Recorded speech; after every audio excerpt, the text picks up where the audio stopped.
таза адам ар кандай булганыч адамдагы таза мүнөздү көрө алат деген түшүнүк. Ири адам, балит адам таза адамды дагы кир жана балит көрө алат да. Башка адамдарды таза көрүш үчүн адам таза болуш керек. Нол биздин азыр экономикадагы, саясаттагы бири-бирин боктоп, тыктап, жамандап жатканы ошол балит көз инсандарды балит көрө берет. Таза инсан ар кандай балит жерден тазалыкты көрө алат. Андан бир нерсени мындай кылып сабак бере алат.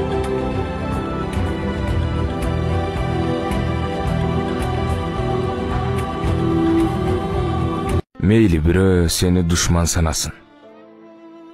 Макул, бирөө жаман көрүп карасын. Сен аларга жакшылыгын кыла бер. Мына ошондо адам бойдан каласың. Бул өмүрдө канча деген адам бар. Сени билип, билбей туруп жамандар.